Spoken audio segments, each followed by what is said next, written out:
Bonjour tout le monde, j'espère que vous allez bien. Je vous retrouve pour cette toute nouvelle vidéo de présentation d'un tarot, cette fois-ci qui s'appelle, comme vous pouvez en témoigner, le Kalandra Tarot par Michael Kalandra. Ce tarot porte le nom de l'auteur, que ce soit par écrit et également de l'illustrateur. C'est une personne, je vais tout vous écrire en commentaire parce que j'ai fait quelques recherches, qui a mis plus de 3 ans pour réaliser ce jeu. C'est un jeu qu'il a fait au crayon et ensuite à l'aérographe. Il est magnifique. Alors, on peut nous dire ici que cet artiste crée de la fantaisie. Son travail est lumineux à travers des images qui sont inspirées et toutes traduites du traditionnel tarot. Le calendra a été créé à la main, avec une atmosphère qui est assez profonde, avec des textures, avec des palettes aussi douces, des touchés doux en termes de matériaux, des couleurs qui sont punchy, un résultat pour le coup d'un tarot qui est né d'une visualisation brillante et aussi avec une évocation spirituelle. Chaque carte était dessinée par cet artiste qui use de médiums traditionnels comme je vous l'ai dit, l'airbrush, l'acrylique, la peinture et des crayons de couleur. Ce jeu possède 80 cartes avec 2 additionnels, vous allez voir. Il explore la dualité de la vie, as above and so below, donc tout ce qui est en bas reflète ce qui est aussi en haut. Il y a un guidebook de 120 pages, il y a des mots-clés qui vont pouvoir aider à l'interprétation de ce jeu. Toutes les instructions pour faire des tirages sont incluses à l'intérieur, donc laissez-vous guider par ce tarot, le Kalandra. Il a été réalisé maintenant il y a quelques mois en arrière, voilà, août 2024, publié par US Game System, comme toujours, j'adore ces petits gens. Ils ont une nouveauté dans leur boîte, je trouve. Bon, après, je ne me suis pas collecté non plus 30 000 jeux de chez eux, mais regardez, il y a une petite encoche comme ça, triangulaire, et je trouve que c'est super bien pour pouvoir sortir le jeu. Alors, je l'ai regardé, je ne l'ai pas du tout, très belle boîte en dur. Je ne l'ai pas encore mis dans le désordre. Je vous attendais pour faire cette chose. On fera un petit tirage à la fin. Voilà, le livret, eh bien, écoutez, c'est de la bombe. Il y a pour chaque carte, comme vous pouvez le voir, des mots-clés. Quand même, un sacré message pour dire que c'est un petit guidebook. On nous explique, comme d'habitude, comment a été créé le jeu, l'introduction du tarot, à la fin on a des crédits, bref, comme d'hab. Super sympa, notamment pour les novices, bien qu'il soit en anglais, il faut savoir maîtriser l'anglais, mais c'est un jeu qui est facilement interprétable. On a une très belle qualité de carte, on est sur du mat, satiné mat, oui, satiné. On a une carte qui est quand même assez épaisse, c'est ce que j'apprécie dans ces jeux, c'est ni trop ni pas assez. Voilà, il n'y a pas de tranche dorée ni quoi que ce soit, on reste sur un jeu pur et c'est bien parce que ça finit par s'en aller. Donc je ne suis plus spécialement partisane des tranches colorées, moi. Ça a été une mode, mais bon, voilà, on en revient. Ici, nous avons le dos, très joli, qui nous permet de faire de l'endroit et du renversé quant à nos lectures. Et donc, on va regarder tout de suite comment est fait le jeu. Regardez, ça se shuffle vachement bien. On a une palette toute pastel, comme vous pouvez le voir. On a nos 2 cartes additionnelles pour débuter. Donc, on a As Above et So Below. Tout ce qui est en haut est comme tout ce qui est en bas. On a un ange et un ange déchu. Donc bon, moi je ne les inclus pas, je ne vais pas les inclure dans le jeu. En revanche, ça peut être sympa quand on veut faire une lecture angélique tournée vers le monde spirituel, et bien comme là, de pouvoir mettre ma petite carte et puis me lancer dans l'interprétation du tirage. Ça peut être une carte méditative. On peut aussi la mettre à l'intérieur du jeu et se dire c'est une guidance de l'au-delà, c'est un feu vert, c'est une carte de validation, de réponse positive.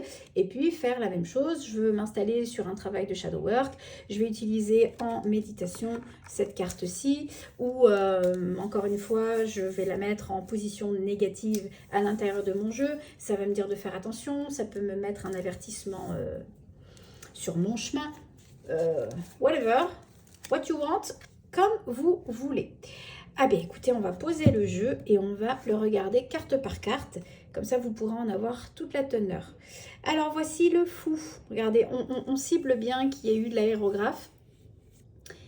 Puisque ça donne un effet peau de pêche, ça donne un effet touché, très doux.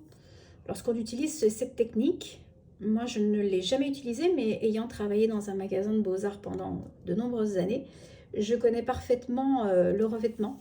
Et c'est vraiment beau parce qu'on n'est pas du tout sur de l'illustration numérique, mais ça nous donne cette impression. C'est un très beau travail. Ici le fou, ici le magicien. Donc il fait écho aux ténèbres, je trouve, à l'énergie de l'électricité, vous voyez, de l'éclair. Il brandit les éléments, c'est un magicien. Un magicien, comme on l'entend, non pas un prestidigitateur, mais celui qui va manipuler les énergies pour faire de la magie, faire bouger les choses. Très bien illustré.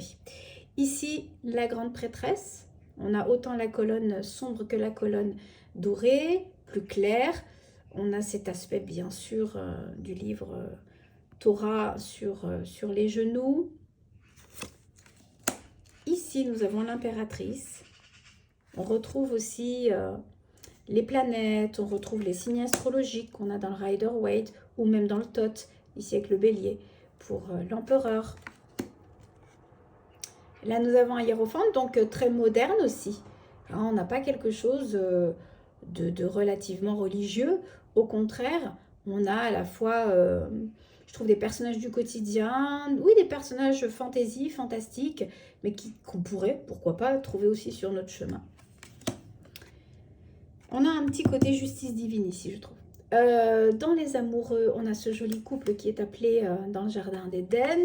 Ici, nous avons le chariot, qui est chapeauté par une belle ombrelle, il ne peut rien lui arriver.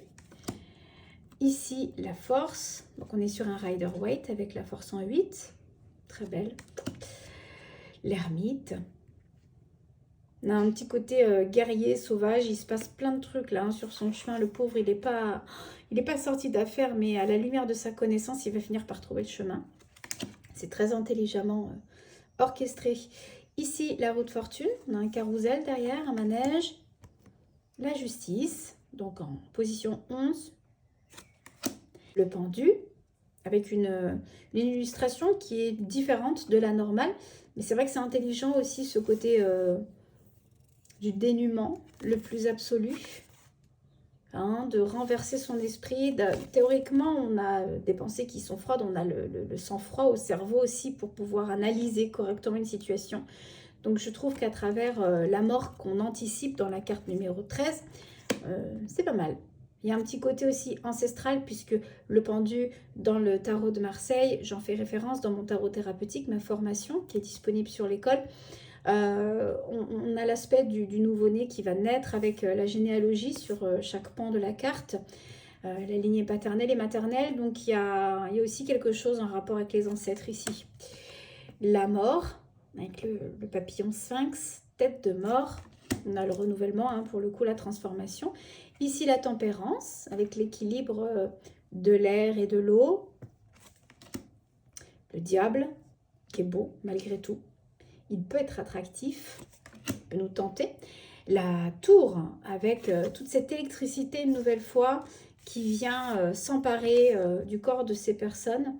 Donc, les fondations restent stables. Par contre, nous, en tant qu'êtres humains, notre situation, nos idées sont bonnes à être renouvelées. Donc nous, c'est pas forcément qu'on va mourir et ressusciter, loin de là, et je ne vous conseille pas de faire ce genre de choses, mais la position dans laquelle on était, c'est-à-dire tout en haut de l'affiche, c'était pas forcément la bonne. Il va falloir la transcender. Ici, l'étoile, qui est sensuelle, qui est belle. Ici, la lune. Donc on a des loups qui sont pas forcément très sympas, ils sont à l'affût de quelque chose. Il y a le côté mystique, angoisse ici. Une carte un peu plus moderne avec ce soleil qui fait un joli clin d'œil à ce petit bouchon là. Ici, le jugement, oh, elle est très très belle. Elle reprend aussi écoutez, toute la signification de la mort, renouveler une situation, appel à l'éveil, résurrection. de l'histoire de ces personnes. Il y a quelque chose à vivre maintenant autrement. Et le monde, elle est superbe avec ces jolis animaux. Alors moi, ça me parle énormément par rapport à l'art que j'entretiens avec la nature et le pouvoir animalier. Mais elle est d'une douceur, elle est superbe. Maintenant, on va passer visiblement à la famille des pentacles. As des pentacles avec ce chemin. Ce chemin pavé de jolies fleurs. Au fond du décor, une belle montagne. Et puis, on va escarper le froid finalement, mais on a peut-être tous les outils en main pour pouvoir réussir ce nouveau pas. Ici, le 2 des pentacles, donc il se retrouve dans l'eau, c'est pas habituel, mais c'est joli. On a des sirènes, des tritons, vous allez le voir. C'est un univers fantastique, mais pas non plus hyper perché. Donc moi, c'est ce que j'aime. On a l'équilibre finalement dans la tempête.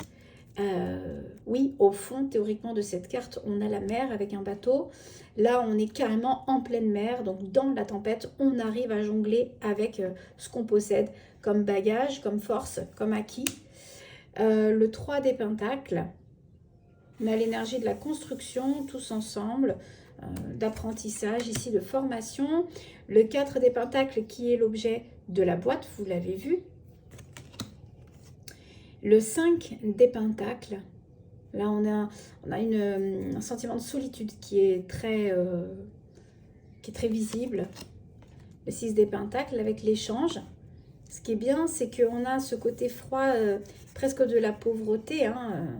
On peut avoir les mains rouges, on peut avoir les mains sales, on peut avoir les mains bleues quand on vit dehors, quand on est sans le sou, quand on n'a plus de toit pour pouvoir nous abriter. Et là, moi, je vois toute cette énergie du guérisseur, presque de la conscience divine qui vient éclairer cette personne qui offre l'hospitalité à l'autre. Donc ça pourrait être l'objet de la carte du 5, avec le manque, avec la tristesse, mais c'est intelligent de l'avoir mis là. Le 7 des pentacles, alors c'est une illustration qui me fait penser au tarot gaïen. On a sensiblement ce type de personnage qui se retrouve dans les branches. Bref, très jolie carte, moi je l'aime bien. Ici, le 8 des pentacles qui construit. Ici, le 9 des pentacles qui se dresse au beau milieu de cette campagne. Elle sait ce qu'elle a, elle sait ce qu'elle vaut. Elle est dans un accomplissement le plus pur. Elle récolte aussi l'objet de son travail. Le 10 des pentacles, la transmission, l'héritage, le legs, la famille. Là, on est complètement dedans. C'est très beau. Le page des pentacles, l'énergie juvénile. Ici, le chevalier qui brandit les étapes step by step.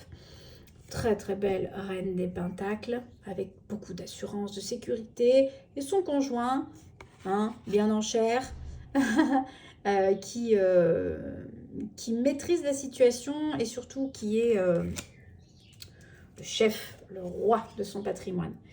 L'as des épées, très très jolie carte. Alors ce qui est très agréable aussi dans ce deck, c'est ces couleurs un peu mauve, un peu lilas, un peu pastel, violet. C'est doux finalement, c'est facilement abordable en termes de lecture.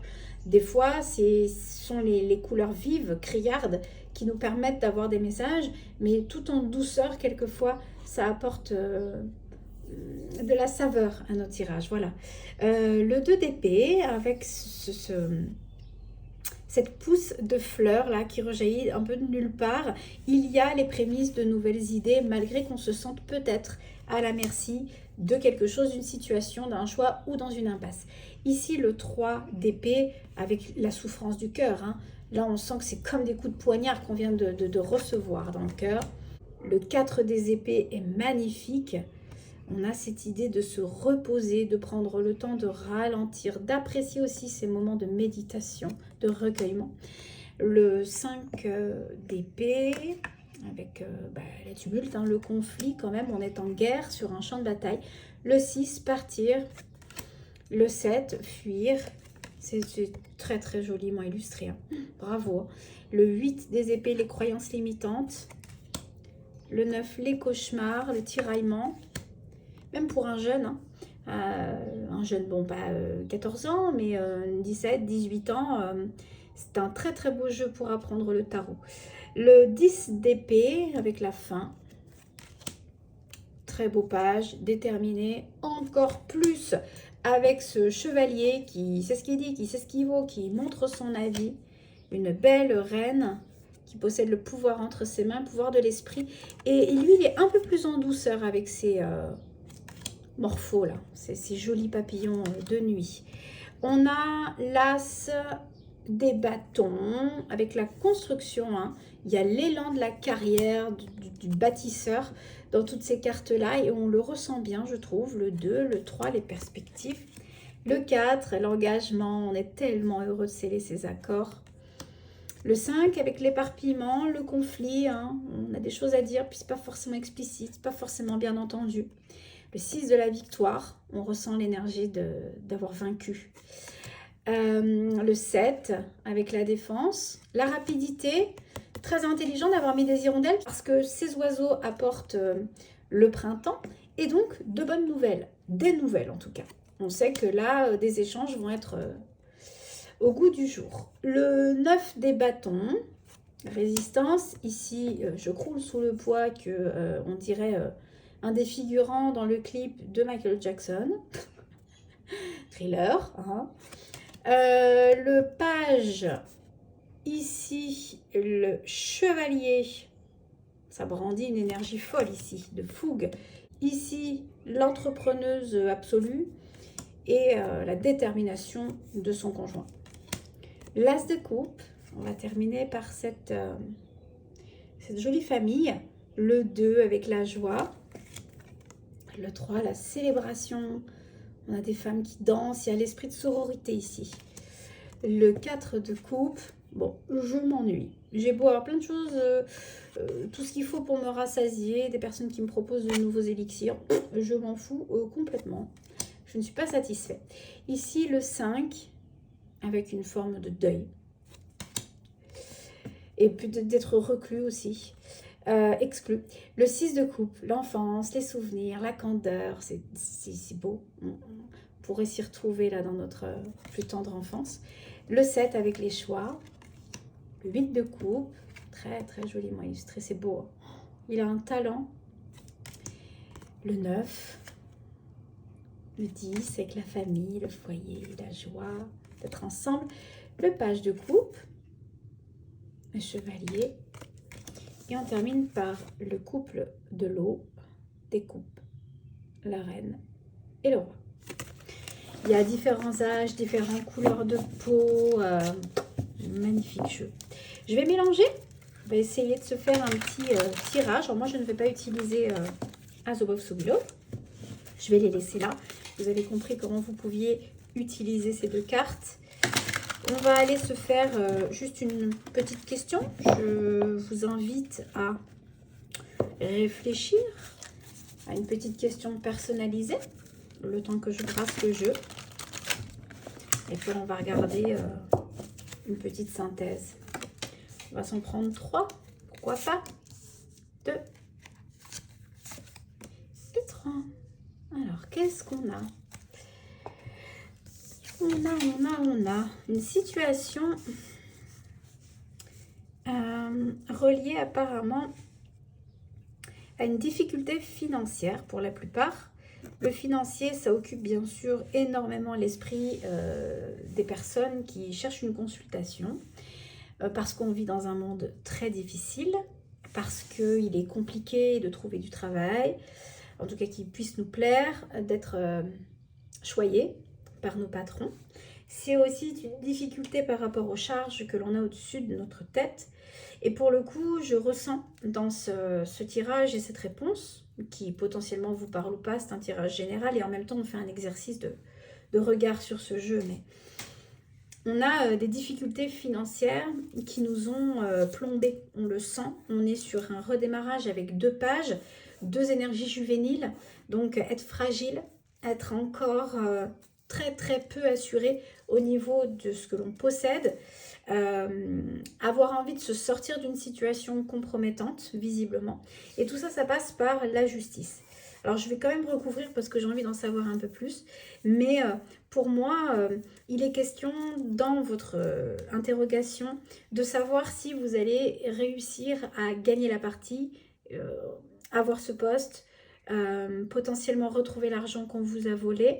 Est-ce que les tribunaux vont être en votre faveur? Est-ce que la sentence juridique va bientôt avoir lieu? Est-ce que vous allez pouvoir redémarrer ce nouveau projet professionnel et financier, ce qui inclut bien évidemment le logement et tout ce qui s'ensuit, hein, notre vie du quotidien? Est-ce que ça va bientôt pouvoir se mettre en place pour que je sois libérée nerveusement? Voilà un peu l'étymologie de votre question. Donc on va tout simplement recouvrir cette justice et ce premier pas avec ces 2 cartes supplémentaires. Bon, nous avons la carte du 4 des bâtons. Je vous la mets ici pour que vous puissiez en profiter. C'est l'énergie de l'engagement, de l'alliance. Ce n'est plus la restriction, c'est un nouvel élan avec ces 2 pages qui sont sur votre chemin actuellement. Nous avons des alliances, des contrats, des partenariats qui sont en votre faveur et c'est un engagement envers vous-même en tout premier et un engagement envers l'autre. Il vous faut encore démarrer ce nouveau projet qui a lieu dans la matière et qui vous permettra de mieux vous en sortir dans votre quotidien. Ça peut se passer au niveau du boulot, hein, cette consécration d'alliance, d'engagement. Ça peut se passer aussi au niveau, selon votre question, du monde du couple. Voilà, vous le mettez à votre sauce, bien évidemment, mais on sent qu'il y a effectivement une petite victoire puisque un engagement, une alliance, un contrat, une signature sont scellés ici. Et donc, c'est le début de nouvelles aventures qui vont promettre le rétablissement de vos finances ou de votre vie professionnelle. Et sur cette justice, eh bien, regardez, on a un nouveau démarrage avec cet as de bâton. Donc, toutes les énergies sont au vert et sont valides pour vous dire, ne t'inquiète pas, l'équilibre est en route vers toi. De nouvelles actions sont menées. En tout cas, tu es récompensé des efforts et des nouvelles démarches que tu as entreprises. Ici, l'as des bâtons nous marque l'élan d'un nouveau départ. Toutes les actions ont été positives. Maintenant, il faut continuer à se mettre en marche. Il ne faut pas avoir peur de cette sentence qui finira par arriver. Il se peut que ce soit pour un divorce, une séparation, que ce soit pour de l'argent qui vous soit restitué, que ce soit pour un procès qui a été finalement en votre faveur mais qui a pris un temps infini à se dérouler, la justice reviendra vers toi. La justice divine est de ton côté, donc ça c'est le plus important. Les démarches sont en train d'avoir lieu, tu renais petit à petit, tu marques des pas, des steps pour pouvoir te remonter en selle et de toutes les manières, la justice des hommes viendra trancher en ta faveur. Voilà, c'était une petite synthèse globale, une réponse rapide pour vous montrer l'univers du calendrier tarot. N'hésitez pas à aller vous le procurer éventuellement sur Amazon, puisqu'en librairie, c'est un peu compliqué de faire venir des jeux en anglais, en américain. En tous les cas, c'est une petite pépite et je viendrai vous en faire plusieurs tirages dans les jours à venir. Je vous fais des gros bisous, portez-vous bien, à bientôt les amis.